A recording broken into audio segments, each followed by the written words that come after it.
was unclear if the Alliance's plan was sustainable. They had players who would compete with Matthias, but nobody who could keep up with him.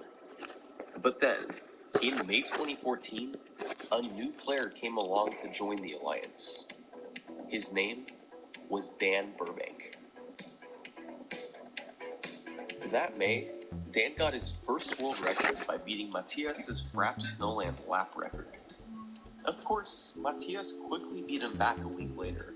But then, Dan did something that everyone else in the community struggled to do. He beat Matthias back. There were no new strategies, no revolutionary new mechanics. Dan simply drove better than Matthias. This pattern continued over the following months, and it soon became clear. Dan actually had the skill to keep up with Matthias on certain courses.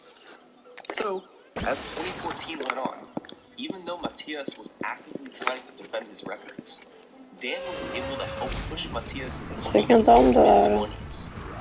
With so many players actively against him now, getting a 32 out of 32 seemed nearly impossible. Oh my god, vad mycket de bombar!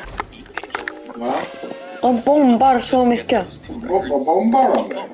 De bombar, eller utanför.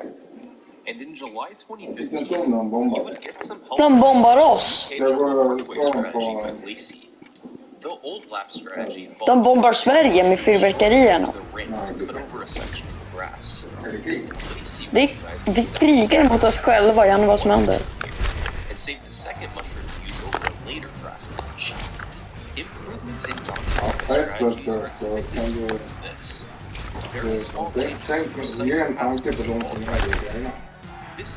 Jo, det är inte bra. Fast jag tycker fortfarande inte om det här. Är det olagligt att jag inte tycker om det? Nej, jag säger bara liksom, jag säger inte att det här är värre än att vara i Ukraina liksom. Det hade jag aldrig kunnat säga.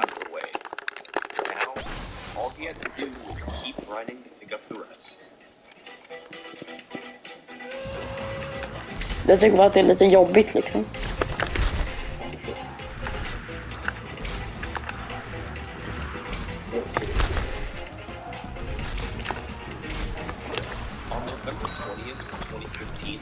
Matthias posted his fifth record for a past month, 27.68 lap on Mario Raceway.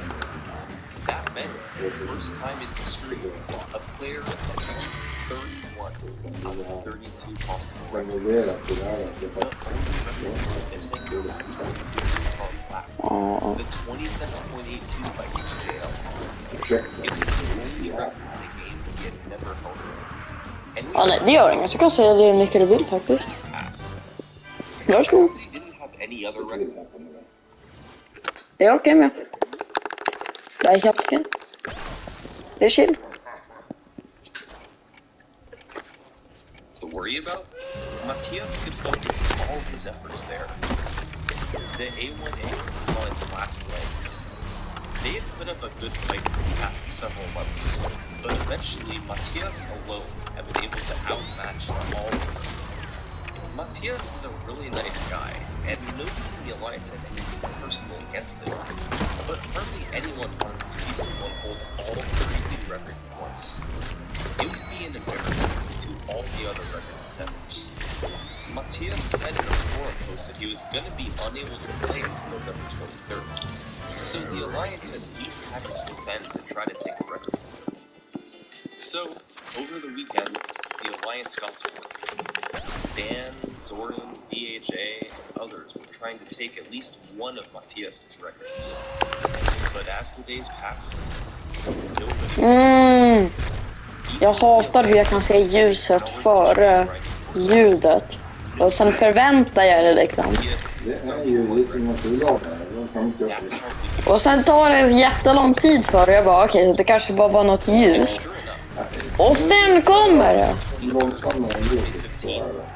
Jo, men varför måste det vara så mycket långsammare liksom? Jag fattar. Är det fallet som hon dagar? Det kommer inte ändra This sig. is Abney 317. Nej men det fattar jag, men liksom hade det inte kunnat ändra sig pyttelite bara för mig. Isn't with non-shortcut records. Instead, he's held dozens of shortcut records and the coveted 150cc Stockholm horse just he was inne spinning finns on det for skrivet years. tillbaka till början And med he's had the skill to take some kan det vara på att det things faktiskt too. var. And on November 22nd, 2015, he came to the community's rescue. A 212.61 on Bowser's Castle. A new record. Jag håller med där. Abney was one of Matthias's oldest records, being 42 years old. Quality of play had gotten slightly better since then, Vänta. so Abney perceived it as weaker than most of Matthias's other records. And apparently he was right. He was able to use different paths around the swamps to go faster. Det var som nya But kanter. unfortunately for him, that also meant that the Och very den här saken som jag är på just nu är ganska bra här, så jag måste faktiskt fortsätta med den tyvärr. Tyvärr. Tyvärr. All he needed was to shake 962nd off Men his det här är final viktigt. lap to get to 32 out of 32. Tack så He mycket. was so close, and he kept pushing. But then, Nice. it was Abney to the rescue again, this time on Calamari Desert 3 lap. This record wasn't nearly as old as Bowser's Castle. It was set only a week prior, but it was unoptimized. Just a month ago, a new strategy called hill hopping was first used by the player Donkey. By hopping off the hills on the sand at specific points, you get more airtime and don't slow down nearly as much. Abney used this to his advantage, and for the second time in just 2 days, he was able to stop Matthias dead in his tracks, Nice. 31 out of 32. But that wasn't enough to keep safe. Matthias could casually pick up new records simply whenever he wanted, and Abney didn't have to push So, just to be safe, Abney figured he should probably go on the attack. Abney was actually standing up to Matthias. He wasn't just looking to defend his own records. He was actively looking to take records he didn't have. It was working. During one crazy stretch in January 2016, he set 4 new records in 5 days. It put Matthias down to 27 out of 32, his lowest total in months. Abney had once again proven that Matthias was beatable. But Matthias came back to racing later that month. His downfall was just weeks prior. But rather than be intimidated by what Abney had just done, he saw 4 records that were well within his ability. Ja, jag känner. 2 of them were on long courses with room for optimization, Wario Stadium and Rainbow Road.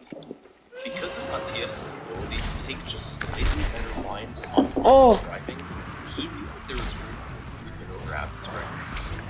And he was right, picking them both up in a matter of weeks. The other 2, Calamari Desert and Bowser's Castle, each had new strategies that Matthias hadn't implemented yet. The hill hopping on Calamari Desert, and different swamp paths on Bowser's Castle.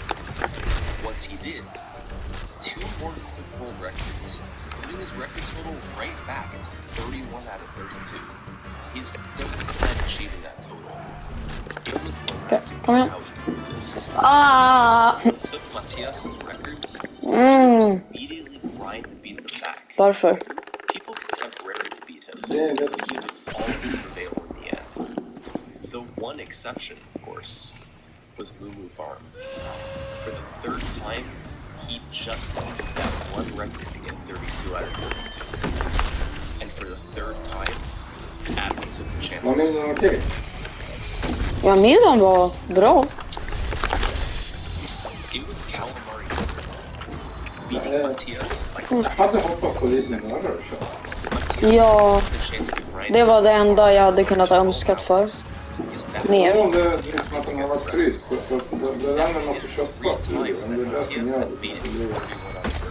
det blev inte så bra. Ja, då kanske. Only to be stopped by Abney at the last minute. Just remarkable. Varför gör de det här åt mig? So in the middle of 2016, he took a step back from the game. Who could blame him after coming so close that many times? So, for several months, he didn't make Nej, nej, nej, nej! The summer came and went. By October, he came back. And when he did, this is what we saw.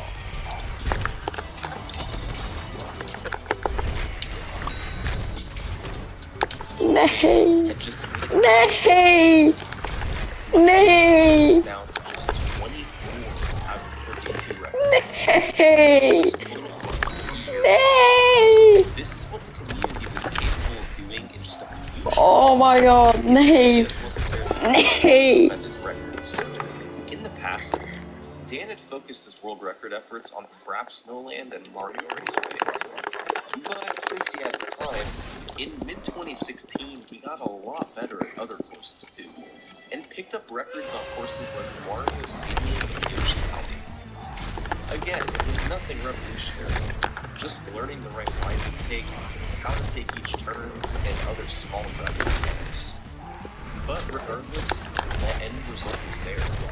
Matthias was far away from perfection. Oh my god, And it seemed like maybe, just maybe, snälla. he could take it easy and not have to worry about getting 2 out of 32. But then, in October, Matthias did this.